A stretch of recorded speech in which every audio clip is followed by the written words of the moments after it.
Hey guys, I am back here in the backyard and I've got my glass of wine and I'm feeling a lot more comfortable than I was hanging out in the coffee shop talking about some of this stuff earlier. Um, you know, just to preface why I've started really doing these live feeds and these live videos, you can write a Facebook post. But the thing is that sometimes, especially when you're talking about a heated conversation where you've got the media and all these different, groups that are pushing a certain agenda, sometimes when you're posting a post and you're really just speaking a truth, people might read it the wrong way, or they think that all of a sudden you're part of something that you might not necessarily be in. And also, for me, it feels really good to be able to connect with all of you who are interested in listening. You can hear my voice. You can hear my humanity, hopefully. And it's one step away from literally being right here with me, talking around campfire, talking in the backyard, issues that sometimes seem really big for all of us, sometimes too big for all of us, but I don't think that they are. I don't think that there's any issue that's too big or too small to be able to discuss in goodwill and really try to figure out, how best to live in this world and take care of each other, take care of ourselves, create abundance. There's nothing wrong with creating abundance. And we can do it in a really beautiful way. It doesn't have to cost billions of dollars or put another country in super duper debt or put ourselves in super duper debt.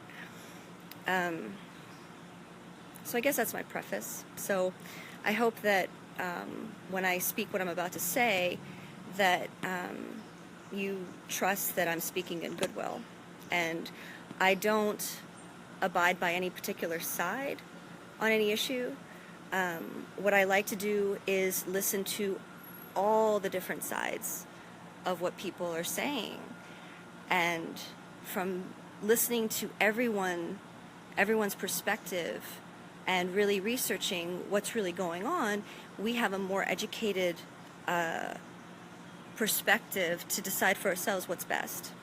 Because like I said before in some of the past videos, there are people that lie. There are people that, are taught from a small age that you have to market and you have to manipulate and you have to live off of fear to succeed. And it's a dog-eat-dog world. And if you don't play the game right, that you're going to lose. And you don't worry about the rest of the people. I'm not like that. To get slightly personal, I've known people very close to me that are like that. I love them, but I don't abide by that. I never have.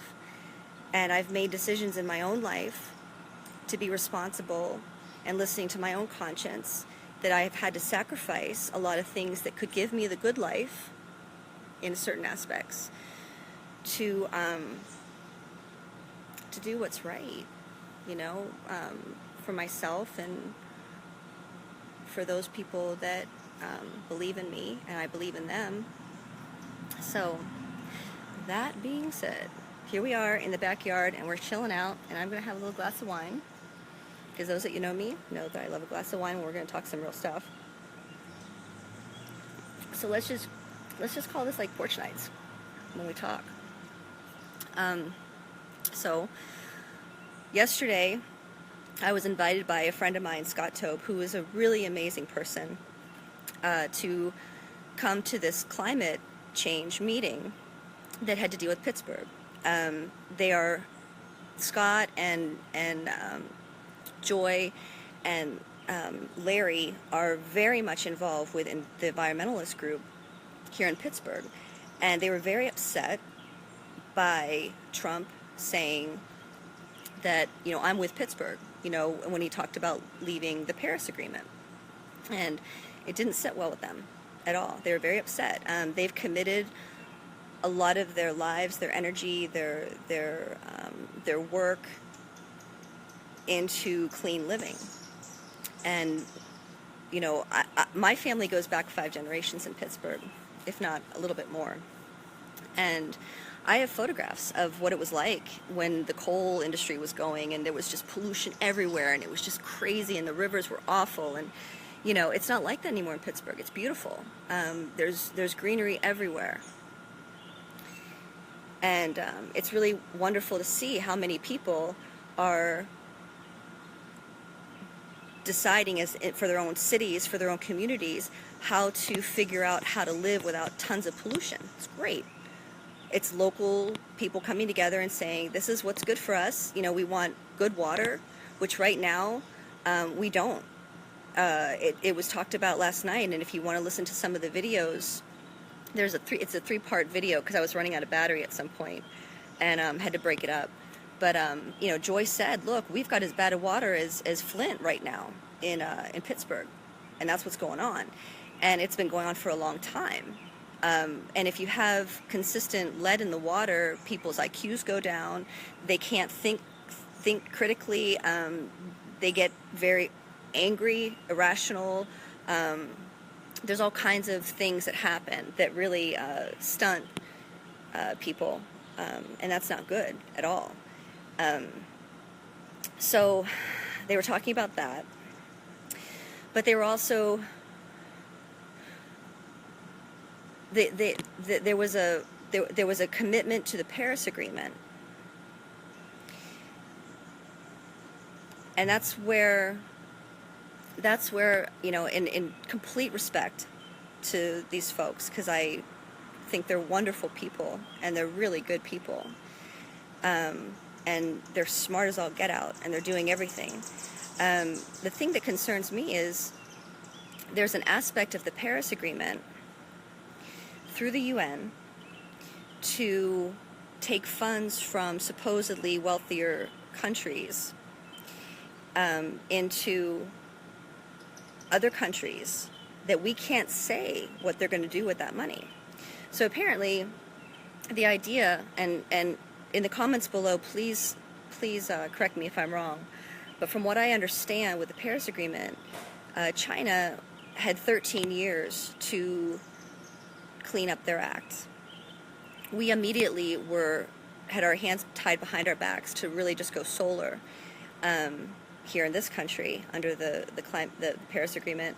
Plus, we had to spend, it was either 100 million or 100 billion, God knows. I mean, what does this money mean anymore? It's just like constant, like huge sums of money. Like, where does this stuff come from?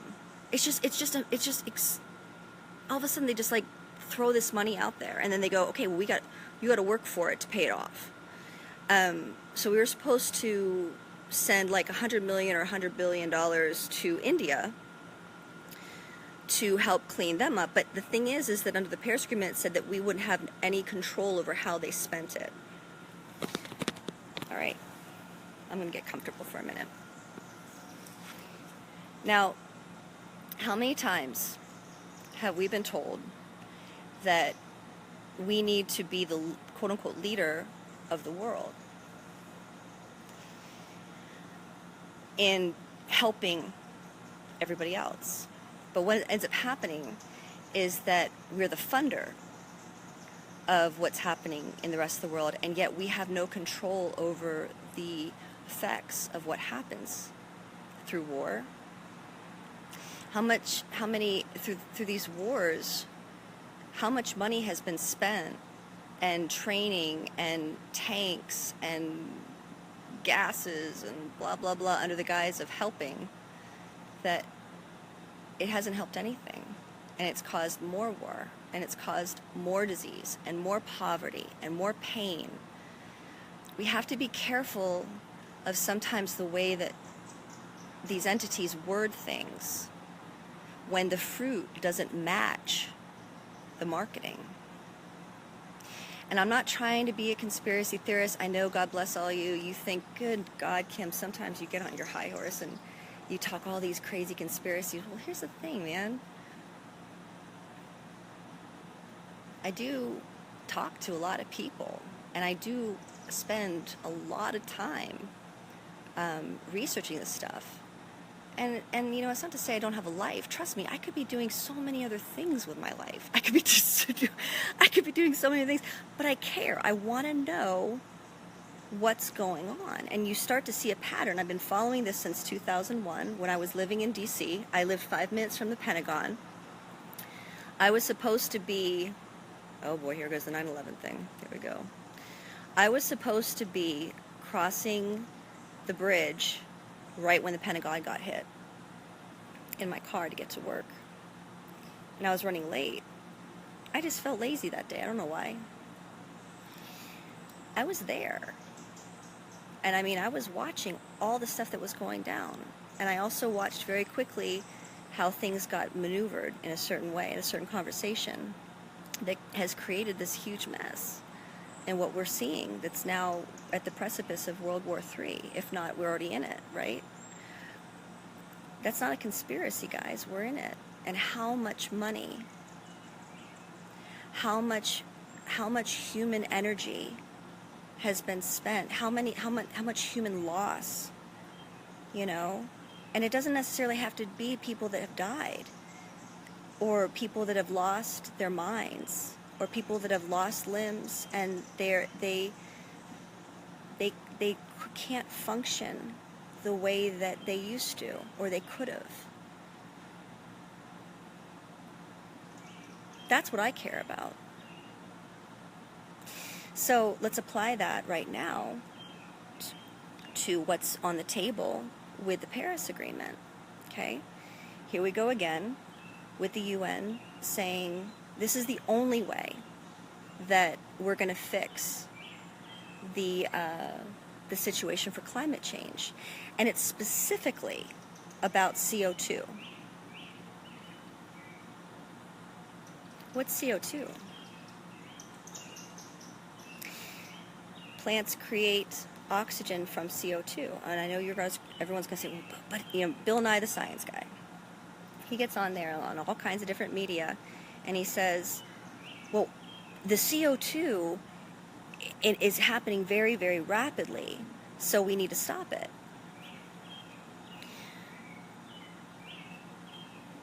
Do we ever think that maybe the radiation that's happening from Fukushima is causing the levels of the sea to increase in temperature and also change the molecules within the water to affect climate and affect the animals and the sea life and the way that the weather works?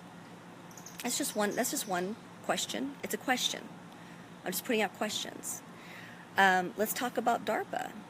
Okay? Tesla created in the late 1800s a very high energy weather manipulator. And this is a fact. I mean, you can check this out, you know, just research it. Tesla was probably the most brilliant person that ever lived, that was documented.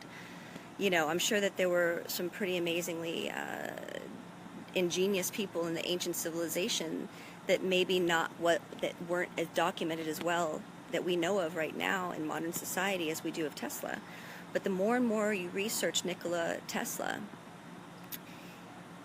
his research, and he was so unbelievably advanced, he knew how to do free energy that was clean, completely. No coal, you know. And again, I'm going to say this real quick because I don't want to go too off subject about Nikola Tesla right now, but I do want to say we don't need to go back to coal. So I'm just saying that too. Don't think that because I'm questioning the Paris Agreement that I'm about coal. I'm not at all. I don't think that that's... I think we all can agree that we don't need to see that, and we can encourage people to do better, clean energy. But and I've got about 20% battery, so I'm going to do my best to get this out. So Nikola Tesla not only created a extremely high-tech system of being able to manipulate the weather, okay, where you can create earthquakes when you want to, you can create storms where you want to, you can create droughts where you want to. It's all energy movement, okay, and he developed this technology. The government's had that. It's not a conspiracy. It's not. It's there, okay? DARPA's had a lot of information that they're not sharing with the public. There's a lot of different government and also private entities that have a lot of information about things that they're not telling the public. And so we're given a limited information and then told this is the only way to go in order to be good people, in order to be responsible citizens of the global society. I believe that everybody that is involved with environmentalism are wonderful people. They care so much, and they want so badly. Everybody wants the good. They do. But when you're limiting information to the public, and at the same time, the people that are profiting from the destruction of the country and the destruction of the environment, destruction of the natural resources, are the same ones that are putting together a contract through the UN to tell you that the only way that we can fix this is if you do it this way. You know, my radar goes, I want to hear, I want questions here. I want to know what's going on. It's not a conspiracy. We need to ask questions.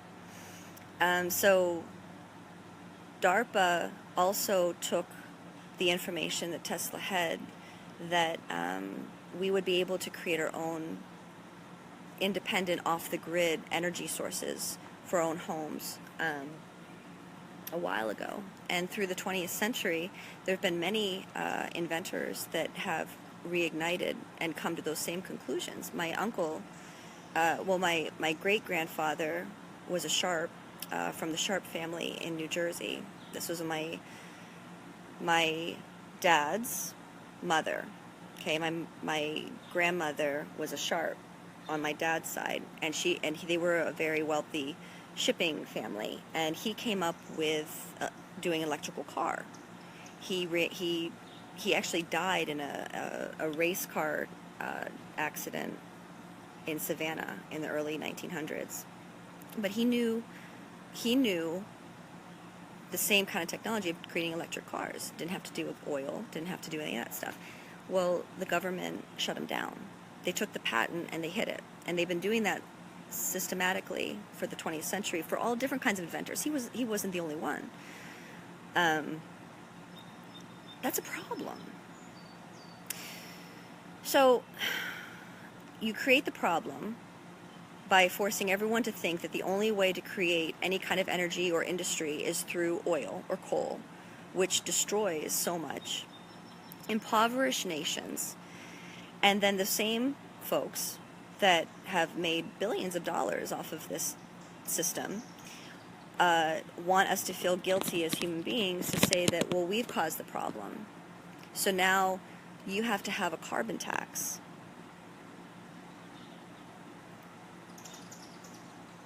Let's let that sink in for a minute.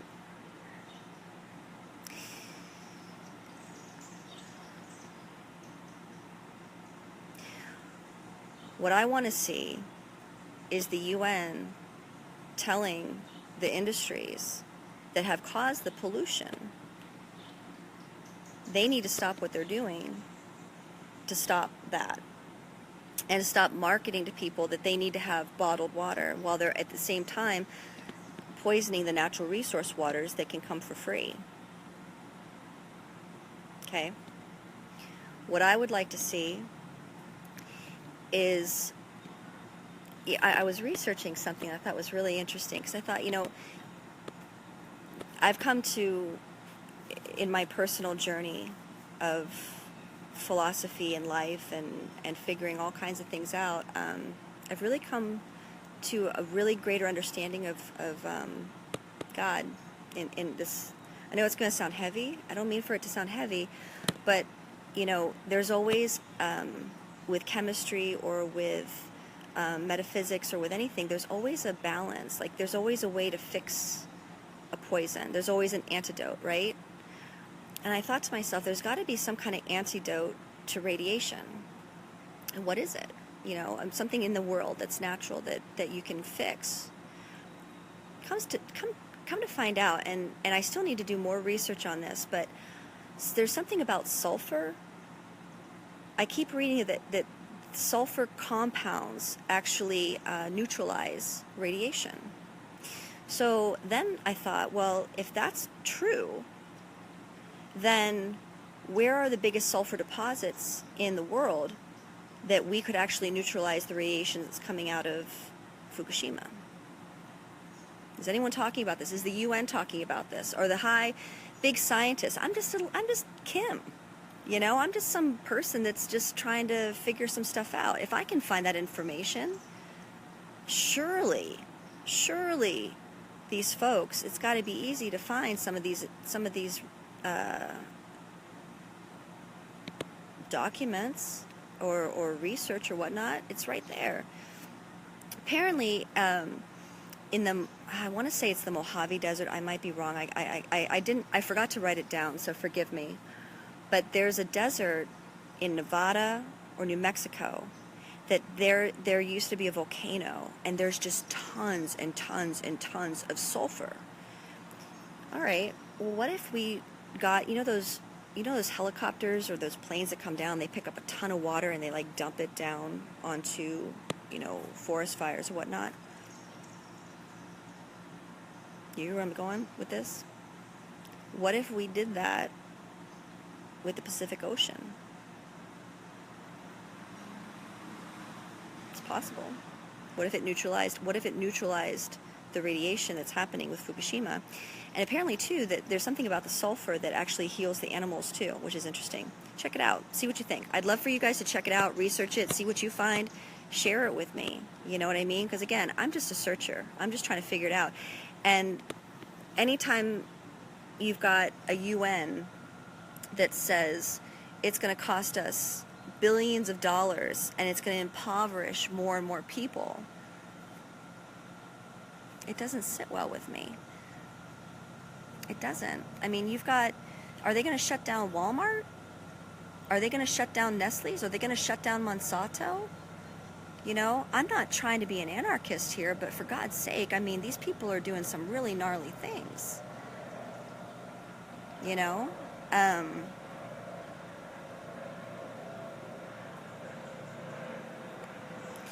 The application that I see, and you guys can call me crazy and you can call me like I'm taking it way too far, but this is what concerns me. There is a reality that there are people in this world that they don't believe that they see the everyday person as a useless feeder.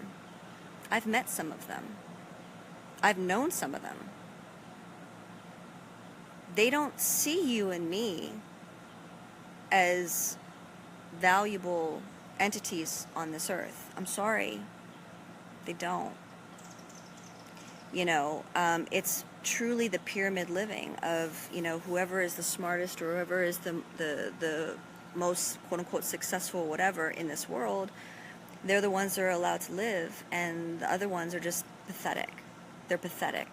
They're stupid, and they don't deserve to exist.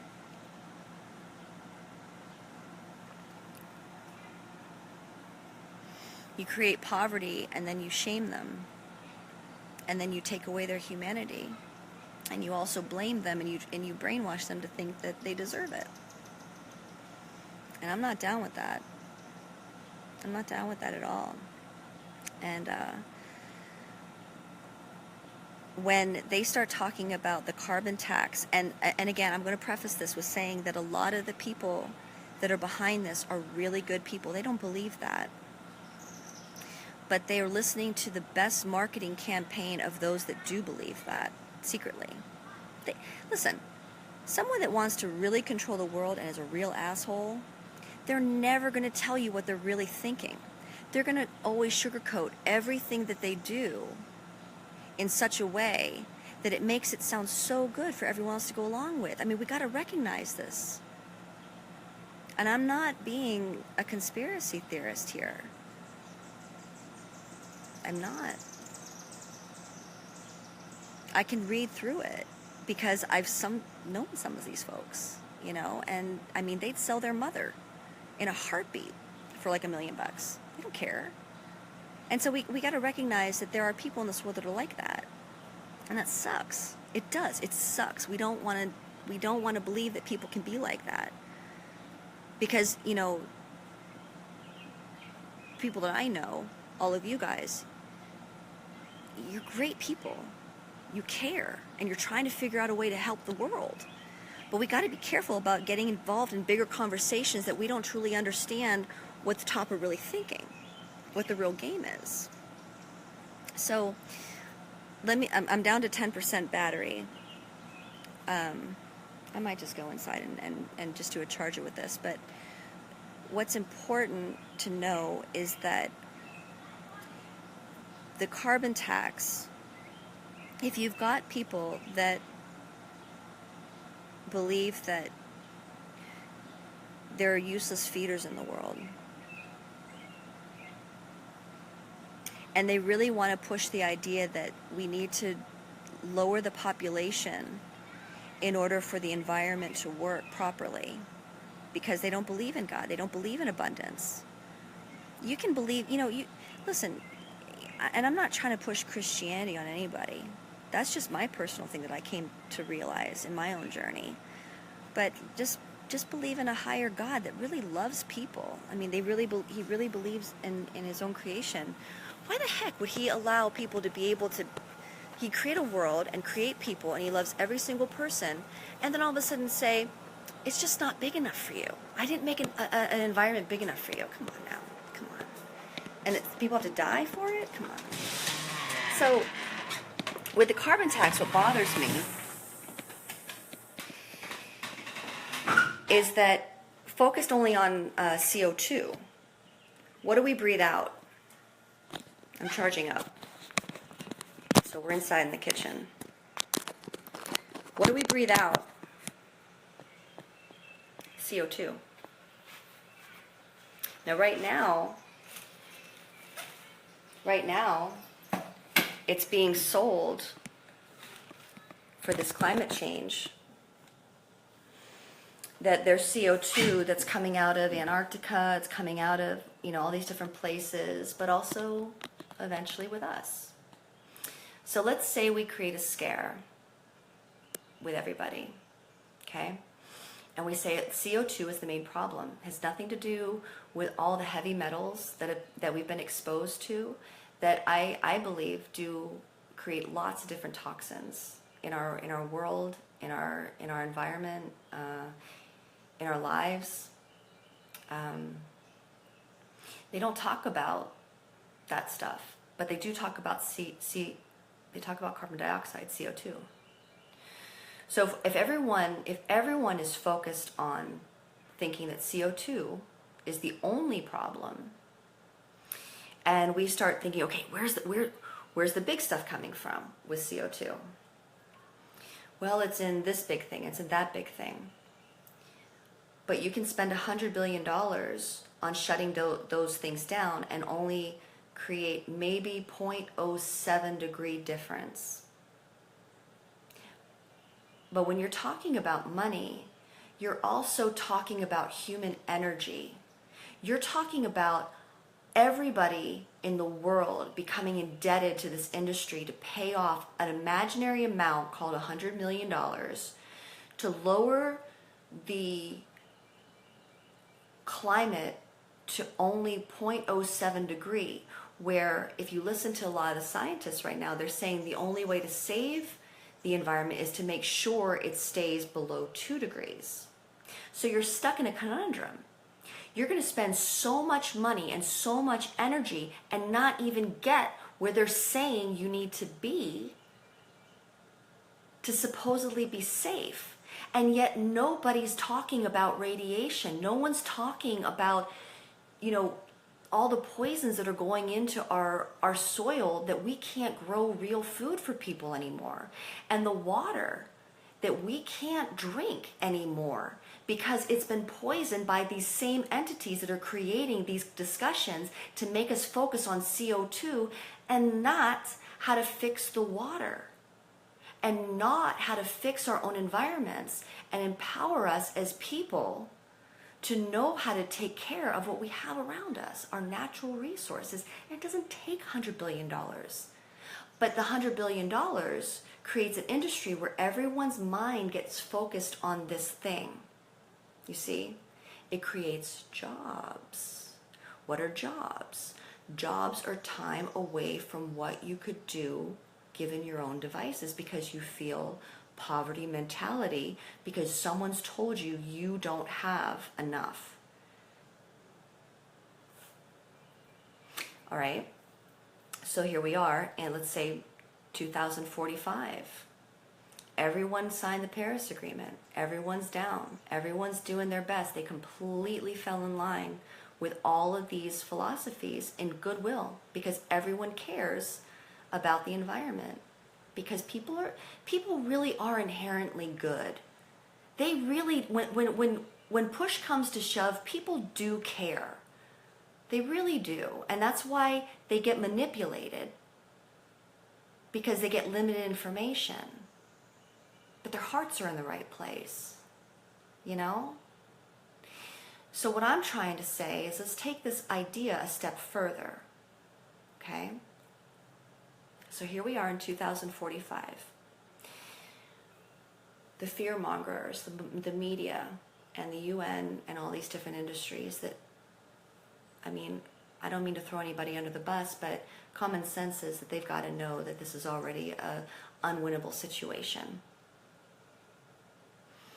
They go, well, it hasn't worked. So now we need you to sacrifice people, because now it's the people that are breathing out CO2 that are the problem. Think about that. And once you get a certain brainwash, and you really, really believe that the world's going to end because of that, and you really think it's a good thing to sacrifice yourself, justify sacrificing the elderly, justify sacrificing possible future children,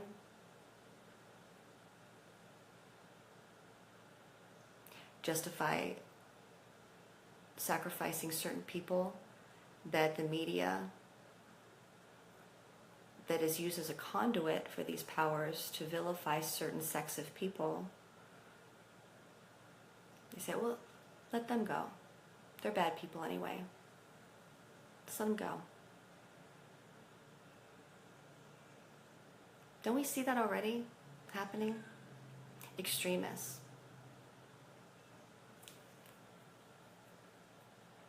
We got to really listen. We got to really listen to what is being said by those in power and those that push for and are paid by the powers to be in existence with their jobs. We have to listen, and we have to be aware.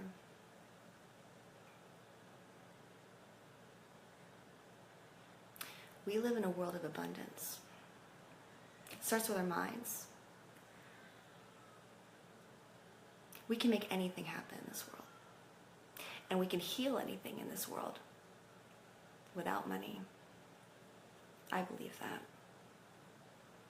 I believe when you learn certain truths of thought, of your voice, of words, of prayer,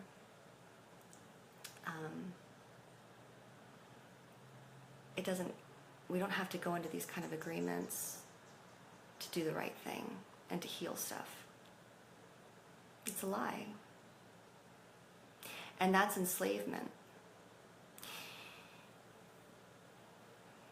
I'm going to touch upon something that's probably really heavy and very triggering for some folks, for probably everybody. But I'm going to trust that you know my heart.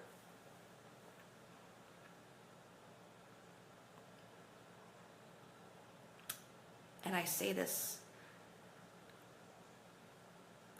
with love.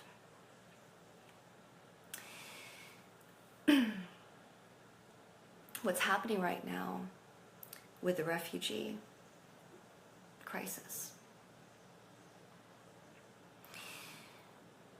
There are powers behind this that are trying to dislocate everybody into complete chaos. The idea is to create an entire group all around the world that are struggling so much to live in poverty, and that they compete for 10 cents an hour on these kind of industries. So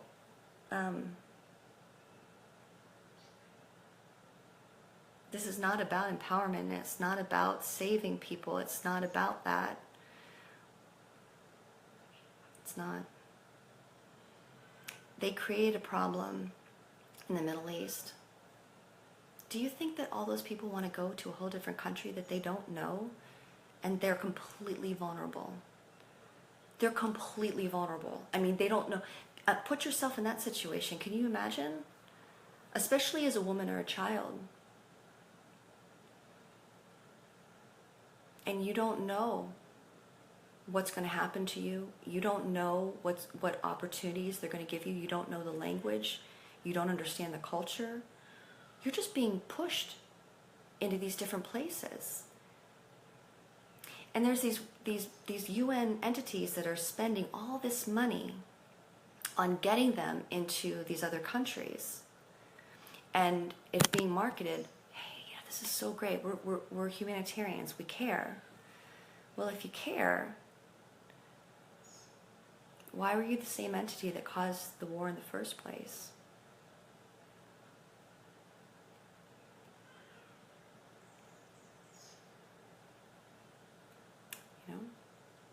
And now all these dislocated people are desperate for anything. And they'll do anything to survive. And you put people in survival mode, and it's a very scary place to be. They'll do anything. They'll work the worst jobs. They'll work at, they don't even have the ability and the freedom to say, no, this is not right. So if there are people, let's say hypothetically that there are no bad people in the world, there are no big powers in the world that want to control the resources and folks like that. Let's say they don't exist in reality. But let's say they do. What would be the best game plan to throw everyone off? You've got a few countries that still believe in valuing each other, valuing what people do, and not exploiting in small businesses, you know. Well, you throw all this stuff in the mix, everyone's going to be compromised. There was something that happened in Jacksonville. This is again, I'm talking about something that's really triggering with a lot of people, because a lot of my friends, they don't think on the perspective that I think. They're looking at it as a very cut and dry. These are people in pain. These are people that have been exploited.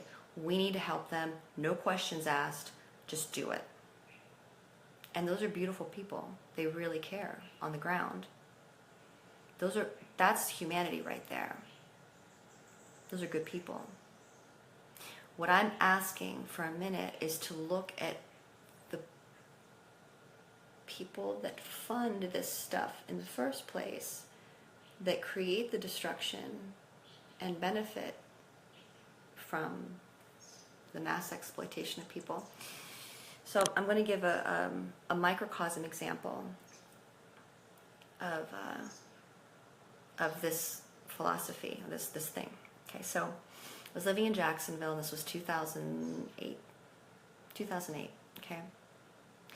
And all of us knew each other, and we were all really building each other up, you know? Artists, musicians, writers, local people, environment, politicians. Everyone knew everybody. It was really a magical place. And I don't mean that in a silly way. I mean that in a really, really cool way, in a really, really good way, where, you'd have the mayor and all these big politicians in the city connecting with the indie groups and the artists, and everyone just knew each other. And I was working part-time at Starbucks. I had an ice cream store in Ponte Vedra with my ex, and we had sold it, and we had gotten divorced, and I moved to Riverside. And I just wanted to do art. And I was so excited to be there, and I just loved everybody, and I just wanted to experience everything. So I worked part-time at Starbucks because my second addiction my second biggest expense at the time, next to rent, was Starbucks, because I'm still addicted to Starbucks. I'm not anymore, but I used to be. So I worked there, and that was the community hub where everybody talked, everyone met there every day, and we all knew what was going on, what was going to happen that night, what was going to go on, This dude shows up from Oregon, little guy, squirrely, weird. And he started pulling these people from the north side. Now, if you know Jacksonville, the north side is one of the poorest areas of the whole city. And he started having these meetings with these people at the Starbucks.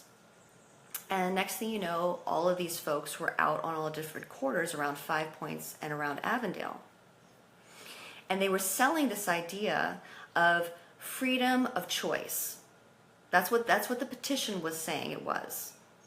Come to find out, this guy was being paid a ton of money, like a ton of money, to come into Jacksonville,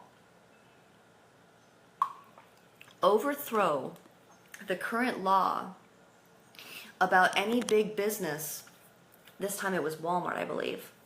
They wanted to come into Five Points, take over Fans and Stoves, which was a really great local antique mall right in the heart of Five Points. Five Points is all independent, community-based business owners. This guy was hired by the big guys to come in, and by saying it was a good thing, the devil was in the details.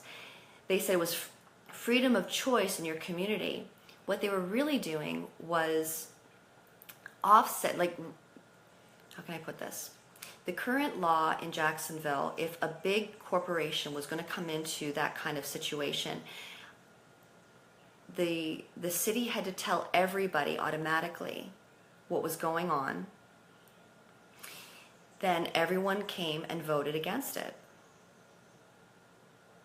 And then be done. What this petition was saying was going to overthrow that. And it would be, the scenario that they were trying to get through was, if a big corporation was going to come through into that kind of environment of a local community, the community did not have to know, was not going to know anymore automatically what their plans were. And if someone found out, that person would have to take on the responsibility to go around to their community and get at least 20% of the people that lived in that community to petition against it. And then even if they got all that and they went into court, the corporation could go, well, whatever your issues you had, we're just going to say we're taking care of it, and they can still move forward. Think about that. But the petition, the way that it was worded at first, sounded like, very quickly, if someone just wanted to do something nice and they didn't want to read the devil's in the details, they'd think, oh, I'm signing something that's really good. It's freedom. It's a freedom thing. And the people that they chose to go around and get these petitions, they were so broke, they did not care about what this thing was. They didn't care. I talked to them. I went nuts. I was going all over the place. When I found out what this thing was, and I love my community, there's no way I would let that happen. I mean, like, some of my best friends had stores there. It would destroy them. There is no way. So when I found out, I was like, no. And we went around and we talked to everyone, and I would confront some of these folks that were willing to get $1. They were literally signing away their rights in order to get $1. Don't you think that happens in the bigger picture? That's just a small microcosm within a small community in Jacksonville. And that was going on. And they were paying that dude a ton of money to do that. Now imagine on the global politics stage what happens. We're not always being told the good stuff. We're being marketed the good stuff. They put it in good stuff terms. But we got to really look at the details. So, CO2. We breathe it out. We spend $100 billion on getting it down 0.07 through the industries. But by 2045, it's not enough. So we start looking at each other. And is that even the way to do it? No, it's not. It's not. There's a book, and there's a book called Healing the Environment, and it's so powerful with ideas of speaking words, sound. Do you know that we can create a toxic environment, or we can create a beautiful environment from even the sounds and the words that we choose in our daily lives? Think about that. You know that you can heal water through words? Check it out. There's amazing scientists that they took water, pure water, in 2 different cups, okay? And one cup, let's see if you can see here, because I'm still learning how to do this, okay? Yay, everybody. All right, so one cup filled the same water as the other cup. One cup had the word hate on it, just literally written down. The other word that was on the second cup had the word love on it. Within 5 days, the cup that had the word hate on it, the molecules were changing, and it turned gray, cloudy, toxic. Nothing was added to that water. Isn't that interesting? Now, the one that had love written on it stayed perfectly pure. Now, that's going to sound like some voodoo stuff. But if we understand that sound, energy, which also gets translated into language and writing and words, they all have power. They all have meaning. They all have an energy that comes to it. Does that cost $100 billion? No, it doesn't. Now, I'm not trying to say that that's the only thing, that's going to fix the world. But it's sure powerful, isn't it? It really is. Something happened today. East Liberty is an interesting place. I've lived here. I grew up here. And it can be interesting. And the past couple years, a lot of the people that would normally just say hey and everyone would be cool, with all the different racial issues and the manufactured racial issues and stuff that have been going on, people are a little bit more hesitant to talk to each other, and there's a little bit more trepidation. It's not as much openness and friendliness. I mean, there's still wonderful people. I mean, like the people that we all know each other, it's not there. Like everyone's still super cool and we all love each other, and that's great. But with strangers, it can be a little bit off-putting. And today I was walking back from Target, and there was this, I mean, beautiful girl, black girl, beautiful, wearing this stunning dress. I mean, just stunning. And she was probably like maybe like 19, 20 years old. She was walking with her boyfriend, really good looking guy, you know. And they're walking towards me, and I'm kind of crossing the street and probably going to be walking alongside them for the next block or so. And you know, I just said, dang, you are beautiful. You look amazing. That is a gorgeous dress. And it was interesting because when I was when we were starting to get together, they were kind of giving me this look of like, I mean, really, you know? And as soon as I opened that thing, it was like, she was like, oh, thanks. And she's like, I like your dress too. And I said, wow, thank you. That's really cool.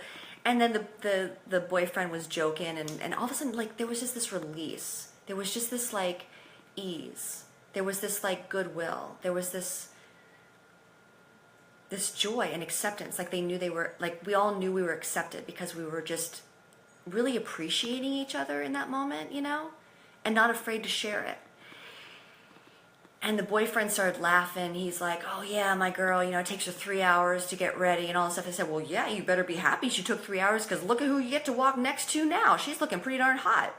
And he started laughing. He like put his arm around her, and he was so proud of her. And he should be. She was freaking gorgeous, you know? And we just started laughing about stuff and just started talking, and it was just like, that's what heals. Did that cost a bunch of money? No. Did that need some huge marketing campaign? No. Did we all walk away feeling like the universe is a better place? Yeah. Did they feel better about them and their connection with each other and just feeling good? Yeah. You know, that's how powerful words can be and intent. I'm talking a lot. But there are connections to this. There's connections of what I'm talking about right now with clean air and clean water and clean soil,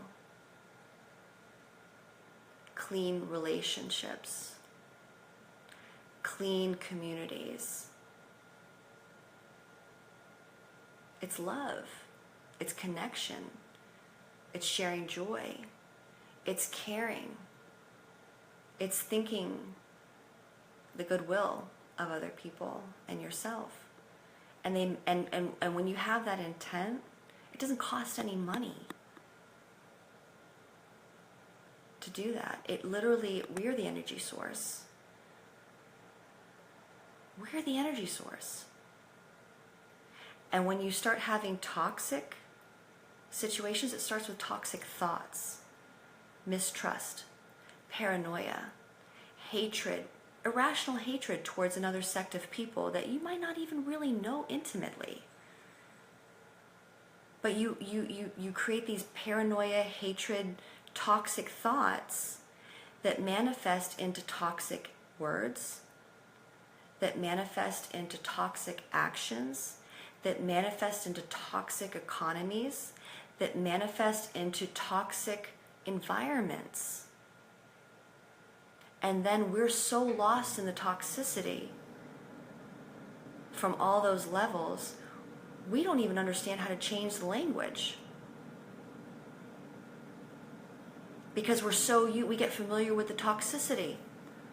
And then we're so lost in not knowing the power of changing the language into beauty again that we think money's going to change it all. It's not. Money's not going to change anything. How many billions and seriously, how much paper money is floating around in the world right now? More paper money than ever in the universe. Ever. Are we better off for it?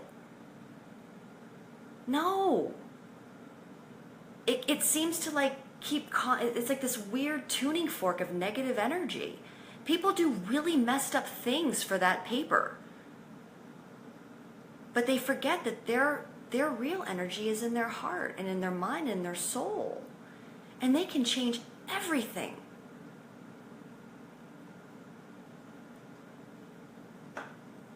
I'm getting hardcore right now. But the thing is I've had private conversations about this with so many people over the years, and I've never gone public about it, that it's like an explosion of talking about it, because it's like I know that that's true. I know that it's true. And so let's go back to the Paris Agreement. Do we really need to sign a bill with people that have been focused on the destruction for so long and focused on the money? Why do we need that? Why do we need to be connected to that energy?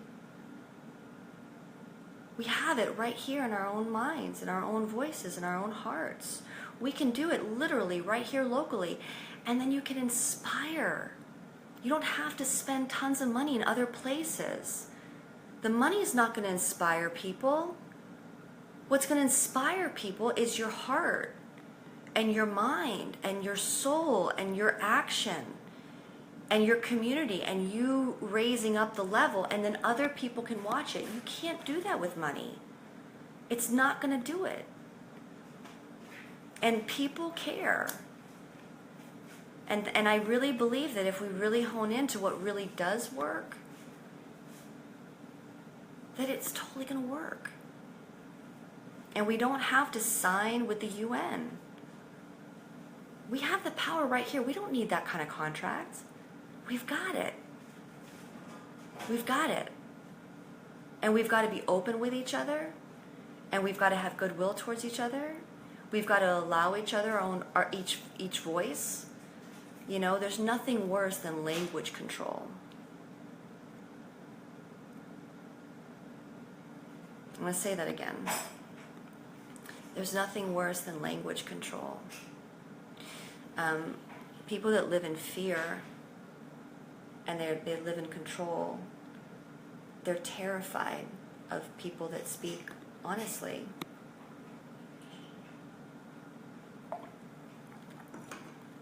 We got to remember that.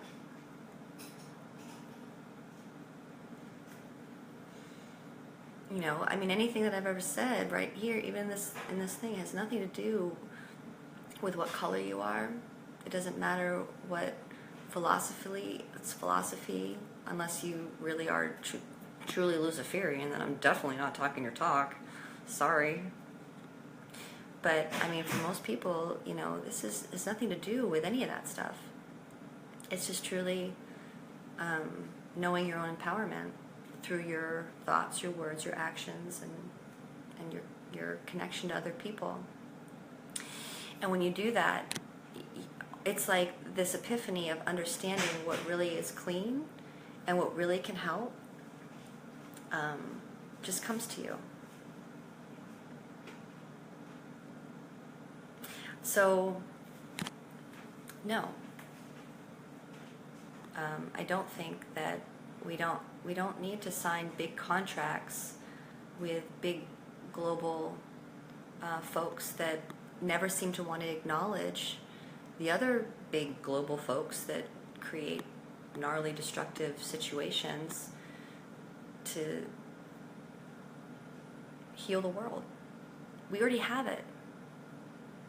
We just need to decide what we're going to do for ourselves. and for each other.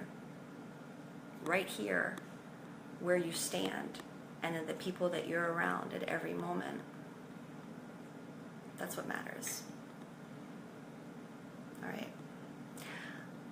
I'm talked out, and I'm sure you guys are probably like, dude, how much more can she talk?